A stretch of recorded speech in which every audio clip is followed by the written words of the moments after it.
and we allow them to hear the same evidence in proceedings that operate at the same time. That's a way to cut down these very, very lengthy time delays. And every time you have a time delay, the classic example, I got a phone call today of a woman who was opening a restaurant. She's been in the permitting process since August. And she learned today, hoping to open her restaurant in 2 weeks, that she needs one more permit, and that's a permit to allow the well water that she's using, which has already been certified for residential use, to be certified for restaurant use, even though that water has already been tested by the state health department. Now she's told that she'll have to pay $800 for the permit, and she might not have her permit until February. Well, a 4-month delay for that single permit. How much revenue are we losing in rooms and meals tax? How much revenue are we losing in payroll or income tax? How much revenue are we losing from corporate tax? And how many people aren't going to be employed because of that delay unless we're able to resolve it? Those are the things that we need to do. We need to put timelines to permitting. Lastly, I'm proposing a one-stop shopping for any and all permits relating to business development. To consider taking all of the permitting functions out of these various conflicting agencies, the silos of state government, and putting it in a single agency that deals with permitting, and have that agency have 3 functions in it. One is permitting, the second is enforcement, and the third is an administrative law unit where administrative law judges can deal with first-level appeals in a clear and timely manner.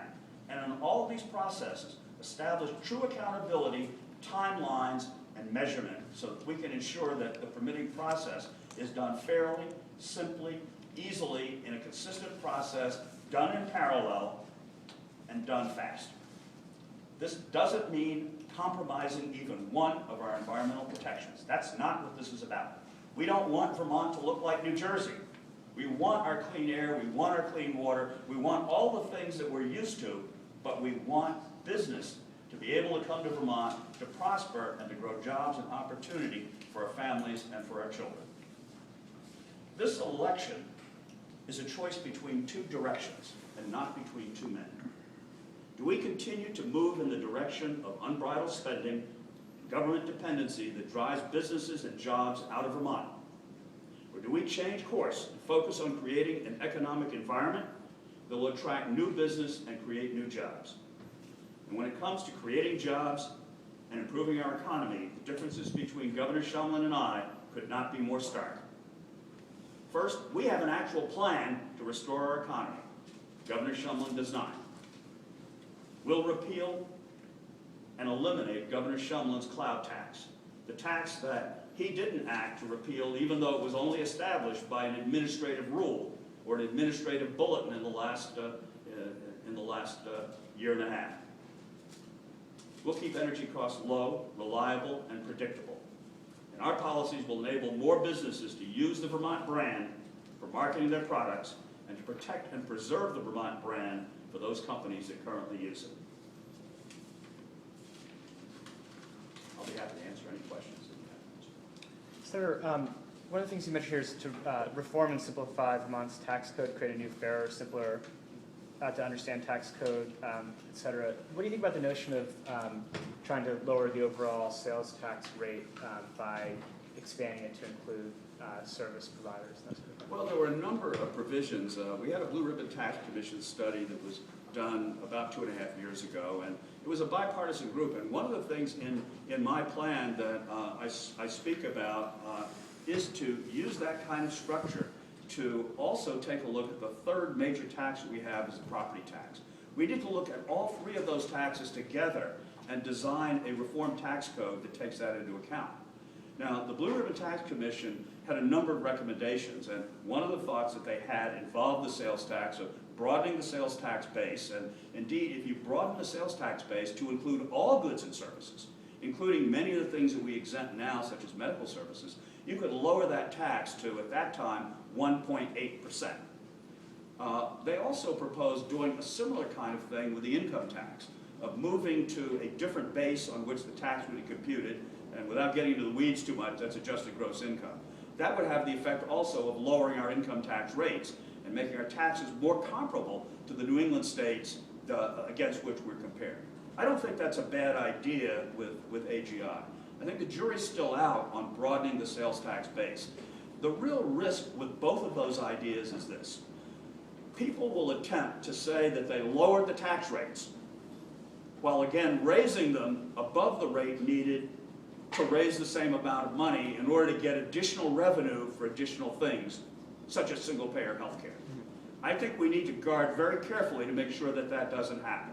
And second, when we look at the property tax, you can't do any of these things in a vacuum. You need to look at the property tax as well. And there, we need another bipartisan group, just like the Blue Ribbon Tax Commission, to do the next two steps, that is the property tax, and to weave all these things together. I think it's a high priority, though, and I believe that this next legislative session should be really focused on making sense out of our tax code and making it fair. So, but if that was revenue neutral, the broadening of the sales tax base, I mean, is that something that philosophically you're behind, as long as it doesn't do what you suggest, which is to, in practical terms, actually raise? Well, the key is what services are going to be included and what's the unintended consequences. We have taken zero testimony on that. And until I hear testimony, I'm not going to draw a conclusion.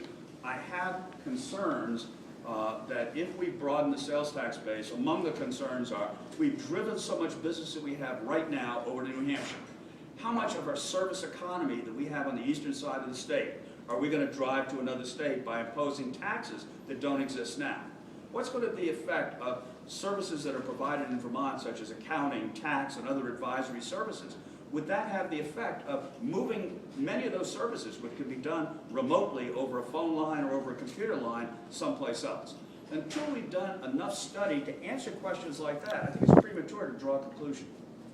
You mentioned, Senator, your goal is to reduce the size of state government, and you're going to create the Department of Innovation, and it looks like a new permitting agency. Correct. So where are you going to cut?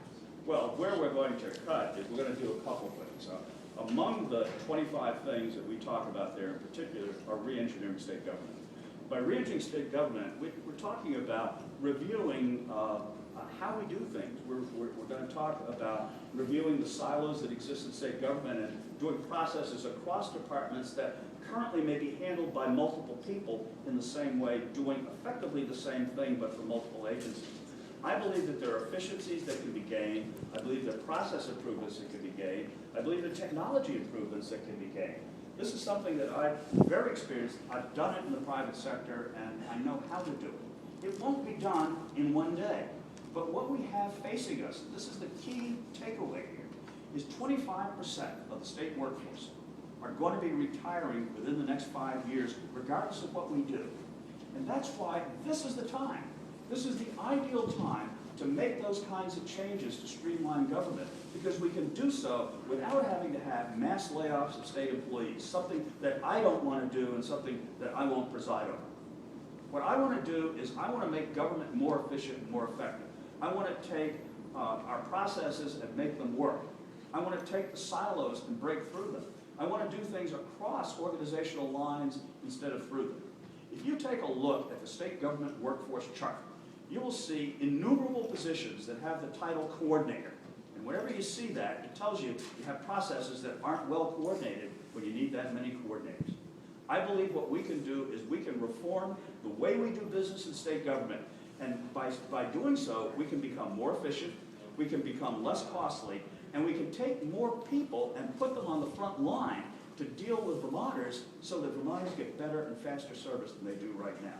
That's the goal of this process. Senator, can you talk a little bit more about your business in a box idea? It's kind of intriguing. It is. I mean, I see that it's people, state employees that sit around thinking of these ideas for entrepreneurs out there to come kick off the list, and I'll go do that. Sure. And the idea concept is certainly not limited to state employees. As I mentioned, I think elsewhere in this document, I want to put the best minds to work, putting Vermonters to work. I want to open the door up for people to come up with ideas. What should be in these boxes? They could be like franchises. They could be businesses that may need to be done in a particular area because they're not being done. They may be new ideas. They can be anything.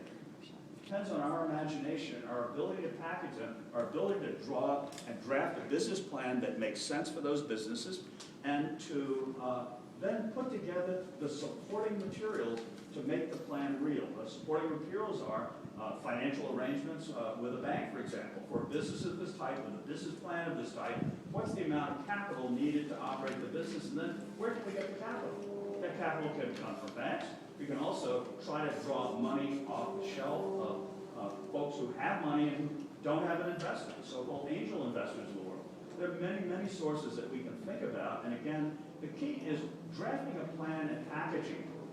Then if it's a business that exists, somewhere, then somewhere in Vermont, there's somebody who's done it. There's somebody who's retired from doing it. There's somebody who has expertise.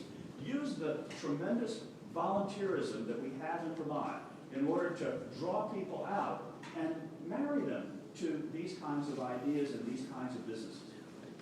This is an idea that's in its embryonic form, but the key to it is we have lots of people, we have lots of capable people in Vermont who are not working and who want to be working.